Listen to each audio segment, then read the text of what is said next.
Hello everyone, welcome back to another edition of the Velvet Lounge Light cooking session. And yes, I sound a little bit excited because after this video, I am breaking in and I am going to eat over a 6-hour period this yummy, delightful meal, which is a turkey burger. I know, right? That looks like a hamburger. It's a turkey burger.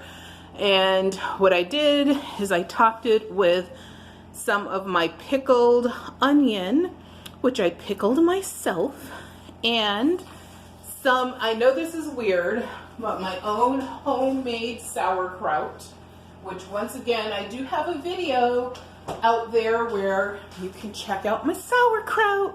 But this is a jar of my pickled onion, and I put some shallots in there as well. And there's some other little herbs and spices and surprises in there.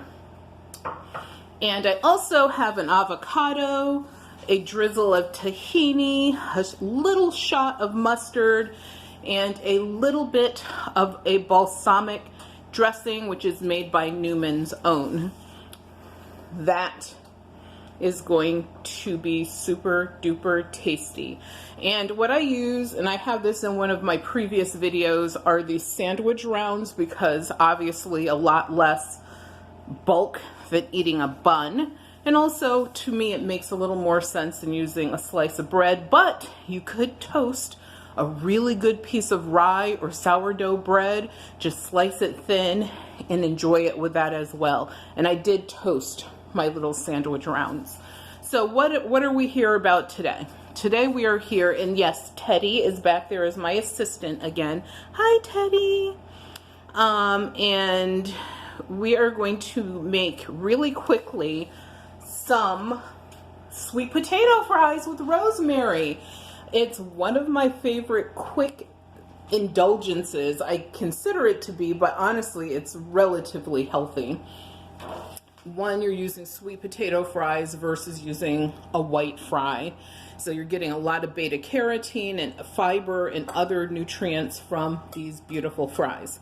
So I use organic potatoes because they're in the ground, they soak up everything. So that's something to be aware of when you're buying potatoes, is think about that and try to go organic if you can. And you do want to slice them so that, I mean, mine are rustic, so, you know, pretty much the same size. I honestly don't go crazy if they're not exactly the same size, but you don't want any that are way too thin or way too thick. That will be a problem. And what I did is I soaked these in water. So I just used some clean water. After I peeled these, of course you wash them, everything you're supposed to do, and you can leave the skin on or take the skin off. I took the skin off, soaked these in water, and I let mine soak overnight. Some people will only let them soak for like an hour. And the reason that you do that is to release some of the starches from the potatoes. And then what you do is drain all the water off, use a towel to dry these. And I will actually zoom in a little bit. We can be a little more friendly. We can get a little more up close and personal here. We can move over there, Teddy. There you go, Teddy. And move you out of the way. So what you do is simply put in this amount of potato, you probably only need half a tablespoon to a tablespoon of cornstarch, and cornstarch is actually what you want to use, not flour or anything else. Everyone should have cornstarch in their pantry, and you want to just simply mix that around. So you saw those were a nice bright orange. They'll actually turn into like a lighter color orange, and that'll let you know that they're pretty much all coated. But if you see any white chunks, of course, get rid of that. And cornstarch is very fine, so you really shouldn't get that effect anyway. And that's it. So, and the cornstarch is partially what gives them their crunchiness. Then what you want to do is, and I have my spices over here, is you want to use some granulated garlic, however much you like. There is no wrong answer here. So if you want a lot, add a lot. If you want a little, add a little. If you don't want any, do not add it. Also, you want to add, I'm just pouring some of this from my pan, but you want to add, for this amount of potato, about half a tablespoon of oil. And then I have my crushed red pepper seed, which I actually put through the spice mill just to make it a little bit finer. And you want to add, you know, whatever your heat tolerance is, a little bit, a lot, whatever. And then you want to add your rosemary. I am using something that's already dried. You could use a fresh herb, as long as it, you know, you don't want it to be something that's super damp.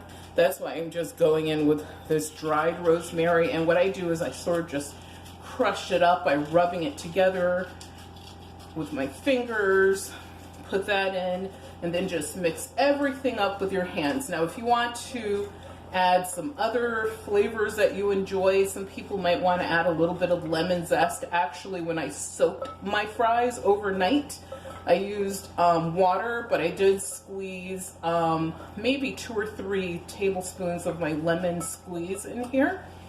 So, but you could use a fresh lemon. You could actually add a little bit of lemon rind or orange rind or lime rind. I mean, the flavors are so versatile. Some people might even want to add a little bit of Parmesan cheese to this after it's cooked. So toppings are another huge optional area. You could go into. The number one thing to remember, do not add salt. The salt has to come at the end because the salt draws out, I don't know, it's a scientific thing. I think it sort of like draws out water and makes the fries rather soggier, or not super soggy, but they're definitely not crunchy. And I think it works against the cornstarch. That's the problem. So you want to just, you know me, here I am with an aluminum pan. Why? Because it's quick, because it's easy. You want to simply dump your fries. I know some people get all fancy about it, but honestly, dump them in your aluminum pan. And then just position them. You know, you'll see some videos maybe where people are like, oh, I'm perfectly spacing them out. I never do that, and mine come out perfectly. But you do want them to lie flat, not one on top of another. And you want to preheat your oven to 395 degrees because the heat is what's going to help these cook and dry them out a little bit so that they get more of that crunch. And that's it for your prep.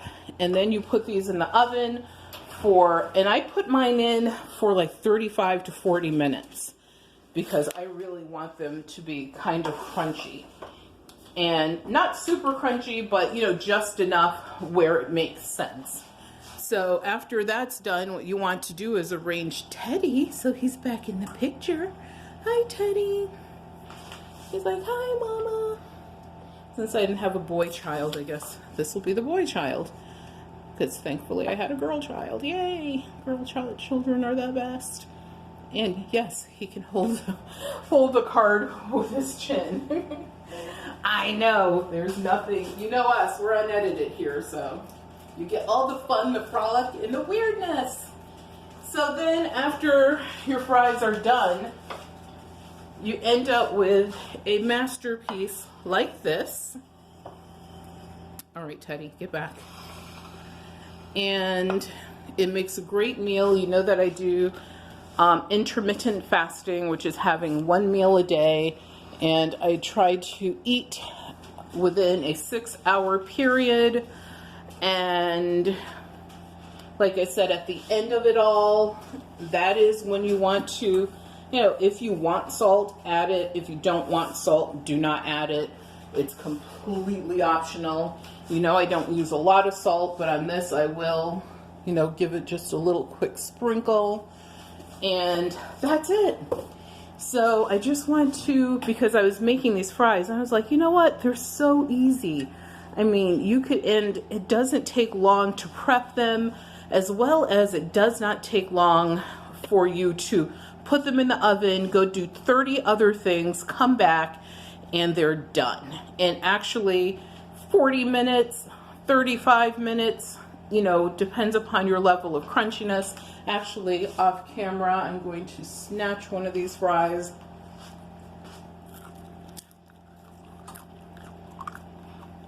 A little ASMR there so you can hear how crunchy they are. Thank you guys for tuning in. Please have a wonderful day.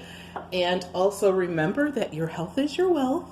Without your health, you have absolutely nothing. Please subscribe to the channel, give this video a thumbs up, and also in the comments, please give me some suggestions. What toppings would you put on your fries? Like right now, I could shave some Parmesan on those. Would you do that? Would you add some lemon zest? What herbs or spices would you use in the cooking process or the preparation? I am looking for suggestions, so please let me know down in the comments. Be well and have a great day.